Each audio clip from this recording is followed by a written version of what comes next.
Halo Sobat Investor, berjumpa lagi bersama kami dalam program Ticker Talk edisi Jumat 7 Agustus 2026 bersama saya Tovan Sukma.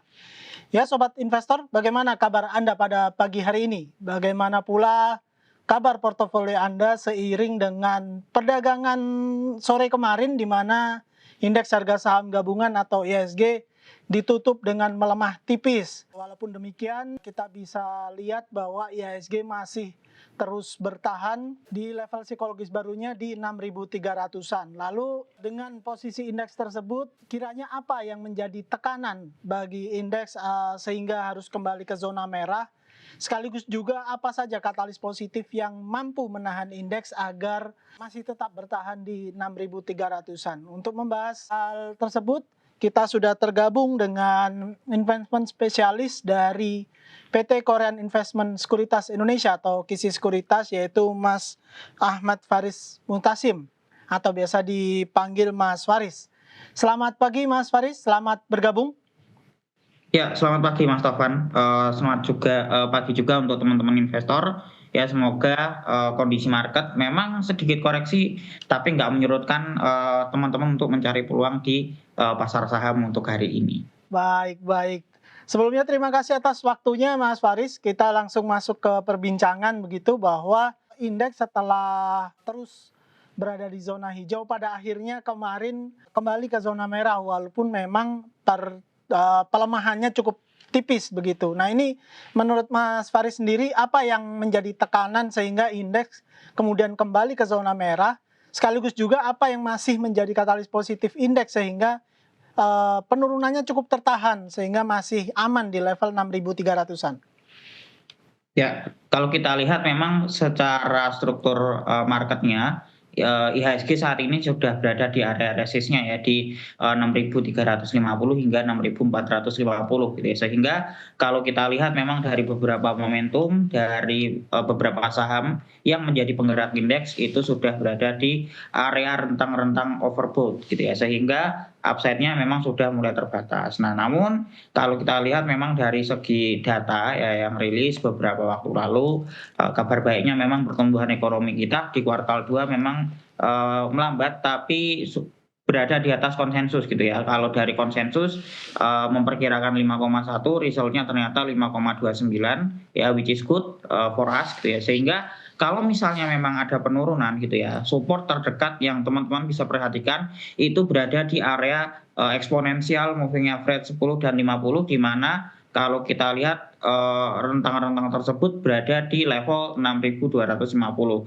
sehingga level tersebut menjadi potensi terbentuknya higher low untuk melanjutkan tren kenaikannya. Seperti itu kalau dari saya, Mas Tovan. Baik, bahwa kondisi indeks atau kondisi pasar sudah cukup overbought gitu ya.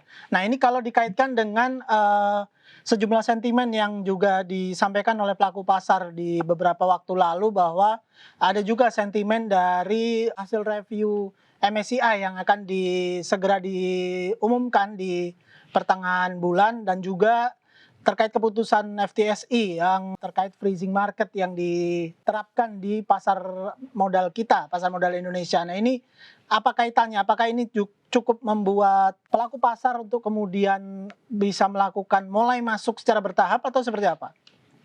Oke, kalau misalnya kalau kita lihat dari freeze-nya MSCI ataupun FTSE itu ya, tentu kita masih berada di stand MSCI, di mana MSCI ini akan mulai untuk melakukan open gitu ya dari freeze itu paling nggak estimasinya di November ya. Jadi sebenarnya kalau untuk bulan ini kita sih mesti perlu perhatikan dari mana sih gitu ya emiten-emiten yang menjadi konstituen indeks dan menjadi potensial untuk didepak gitu ya, sehingga teman-teman bisa menghindari dulu ya konstituen yang memang diumumkan untuk didepak, karena di masa rebalancing pasti akan lebih volatile gitu. Jadi kurang lebih seperti itu. Namun memang secara sentimen positif ada sedikit ini ya sparkling ya, di mana FTSE itu akan mulai melakukan pelonggaran gitu ya, di mana biasanya sih kalau FTSE itu cenderung akan mengikuti MSCI. Jadi biasanya MSCI-nya duluan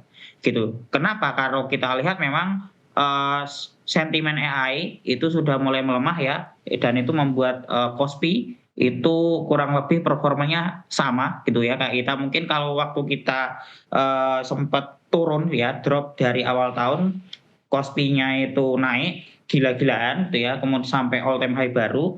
Nah, di sini kita melihat memang, uang yang keluar dari Korea ini akan menjadi sumber capital inflow baru untuk pasar saham Indonesia, Mas Tovan. Jadi, itulah kenapa dan lembaga-lembaga dana asing yang memang punya benchmarking ETF itu berencana untuk, melonggarkan ya, dari kebijakan freeze market ini, seperti itu. Baik, baik. Ada harapan akan adanya limpahan aliran dana asing dari Kospi begitu ya? Nah, ini terkait dengan dana limpahan ini, kalau kita berbincang tentang apa ya, sentimen dari dalam negeri sendiri, tadi Mas Faris sempat menyinggung bahwa secara pertumbuhan ekonomi kita cukup bagus begitu. Nah, terbaru kan BPS sudah melansir posisi Juli itu kita mengalami deflasi sebesar 0,14%, dan di lain pihak Pak Purbaya, Menteri Keuangan juga sebelumnya pernah menyampaikan bahwa ada ratusan Pemda gitu cukup kesulitan untuk membayar gaji PNS, yang artinya kondisi fiskal di sebagian negara cukup ketat begitu. Nah, ini apa dampaknya atau apa yang perlu kita cermati untuk kondisi market sekarang begitu? Ya, baik. Jadi kalau misalnya mengenai deflasi gitu ya, ataupun juga, kesulitannya beberapa Pemda, lebih lebih ke mayoritas Pemda gitu ya, untuk membayar pegawai. Kalau kita lihat memang, 2 fenomena tersebut data penting gitu ya, karena yang satu menggambarkan fiskal, yang satu lagi menggambarkan terkait ini, dari segi inflasi gitu ya. Namun kalau kita lihat memang kausalitasnya itu relatif rendah, karena kalau kita lihat memang secara deflasi itu, 0,14 ya Iya, deflasi. Nah, jadi ini disebabkan sama penurunan harga pangan akibat musim panen gitu ya. Karena di bulan lalu itu kan sempat spike ya harga-harga seperti cabai ataupun bawang. Nah, sekarang udah ada mulai penurunan karena musim panen. Nah, tinggal gimana nih pemerintah bisa maintain inflasinya ketika nanti sudah tidak musim panen seperti, bulan-bulan ini gitu ya. Nah, kalau untuk, ini ya keluhan beberapa, Pemda gitu ya terkait nggak bisa bayar pegawai, kita akan melihat gimana sih pemerintah ini ya akan, melakukan perbaikan dari sisi penerimaan pajak terutama, karena sebenarnya keterbatasan fiskal ini itu sudah terjadi memang sejak awal tahun, Mas, gitu. Jadi sebenarnya bukan barang baru.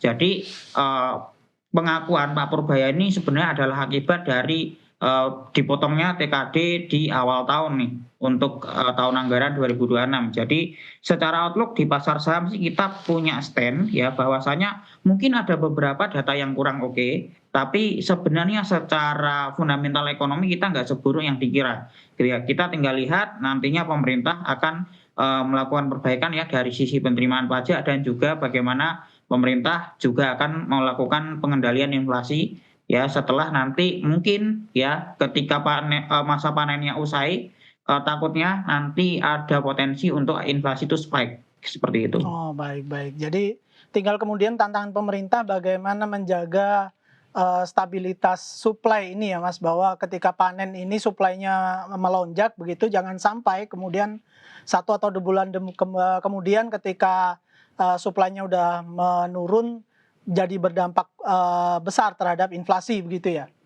Ya betul, seperti Baik, itu. baik. Nah, kalau kita bergeser kemudian ke ranah global nih Mas, bahwa kalau kita ingat di awal bulan kemarin, sebagian pelaku pasar masih terus mencermati bahwa bagaimana sih arah kebijakan suku bunga acuan dari The Fed, dan akhirnya diputuskan bahwa The Fed menahan the Fed rate ini. Nah, ini sejauh perkembangan kemudian, apa sih yang akan terjadi dengan keputusan The Fed ini untuk menahan? Ditambah lagi mungkin kalau kita kaitkan juga dengan kondisi geopolitik yang lagi-lagi Amerika Serikat dan Iran kembali membuka pintu perundingan gitu, walaupun mungkin masih jauh dari harapan begitu. Ya, kalau memang kita lihat, perundingan itu pasti akan ada panas dingin gitu ya. Tapi sih statement saya masih sama gitu ya, mungkin beberapa kali, live sebelumnya baik dari Mas Taufan gitu ya ataupun Mas Momo menanyakan hal ini, statement saya masih sama, minyak dunia masih cenderung konsolidasi ke level 70 sampai 80, US dollar per barel gitu ya. Jadi, ini terlihat memang kemarin agak spike sempat 90-an tapi nggak lama kan, nggak Ya, lama, kemudian 80 lagi dan sekarang sudah di 75, 77. Jadi so far ini menjadi kabar gembira setidaknya untuk, pemerintah dari sisi, ini ya alokasi subsidi BBM, jadi nggak terlalu memberatkan dengan harga minyak yang ada sekarang. Kemudian dari sisi The Fed, tentunya saya juga masih sama stand-nya, bahwasanya The Fed nggak punya pilihan selain hold ataupun menurunkan suku bunga. Mengingat kalau misalnya mau maksa hawkish pun gitu ya, dengan, kondisi GDP growth yang sisa 1,5 ya, di bawah ekspektasi 2,1 sebelumnya. Nah ini kita bisa melihat memang The Fed nggak punya pilihan gitu ya.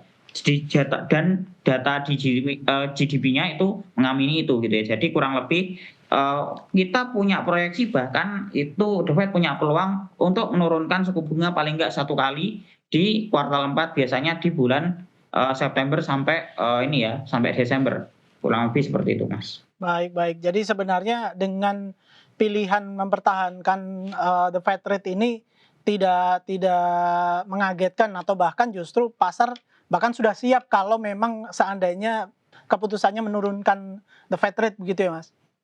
Ya sebenarnya agak kontrarian sih ya, untuk yang menurunkan mungkin agak agak mungkin saya yang memang terlalu optimis gitu, tapi paling enggak, gambaran besarnya ya, base case-nya adalah, The Fed itu nggak bisa kalau misalnya memang mau, naikkan suku bunga. Bahkan kalau kita lihat memang, mereka kan sempat join koordinasi ya, terkait sampai, Ya, beli yen gitu ya. Karena apa?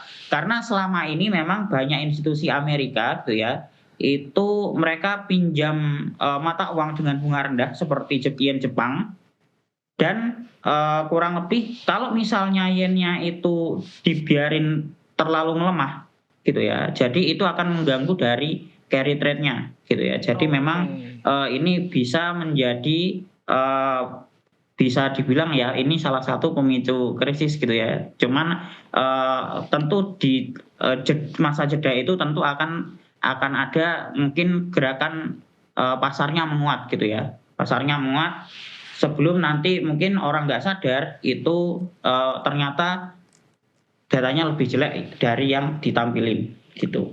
Baik baik. Nah, kita udah bicara banyak nih tentang sentimen dalam negeri, terus kemudian sentimen global dan juga kondisi pasar yang terkini begitu.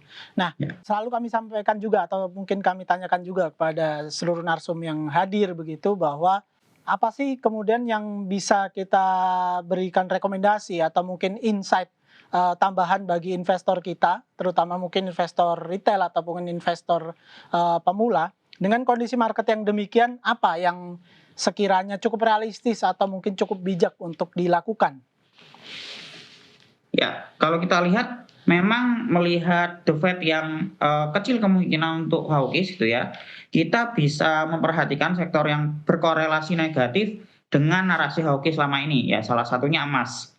Nah, di Oke, mana memang emas ini menjadi, antitesis gitu ya dari USD, sehingga kalau teman-teman perhatikan juga mulai break ya, harga emas itu di 4.200-an, dolar gitu ya. Sehingga kalau, target dari, tim investment spesialis sendiri, kita memproyeksikan, di kuartal 4 ini emas bisa menyentuh sampai 4.500 ya, per, ini troy ounce gitu ya. Trayons. Jadi kurang lebih itu dari kami ya. Jadi untuk teman-teman yang mungkin punya saham berkorelasi emas, itu bisa dipantau, kemudian yang mungkin punya hajat ya, bagi yang muslim itu kebetulan ada keperluan mahar, ya silahkan mungkin bisa dicicil, kalau nggak gitu keburu mahal Baik emasnya, baik seperti baik. itu. Baik baik, insight yang menarik ini sayangnya juga waktu kita yang terbatas. Terima kasih atas kehadirannya dan segala, analisisnya. Sampai jumpa di lain waktu, Mas Faris. Ya, selamat pagi Mas Taufan, Ya, terima selamat kasih. pagi. Baik, sobat investor, demikian tadi perbincangan kita dengan investment spesialis dari PT Korean Investment and Sekuritas Indonesia atau KISI Sekuritas, yaitu Mas Ahmad Faris Muktasim. Semoga apa yang beliau sampaikan, apa yang beliau jabarkan dalam analisisnya bisa menjadi insight lebih atau informasi tambahan bagi sobat investor sekalian sebelum memulai perdagangan pada pagi hari ini. Selalu kami sampaikan bahwa segala keputusan berinvestasi baik itu beli maupun jual saham itu sepenuhnya berada di tangan Anda, sobat investor. Maka yang bisa kami sampaikan adalah bijaklah dalam berinvestasi. Sekian dari kami, saya Taufan Sukma, sampai jumpa.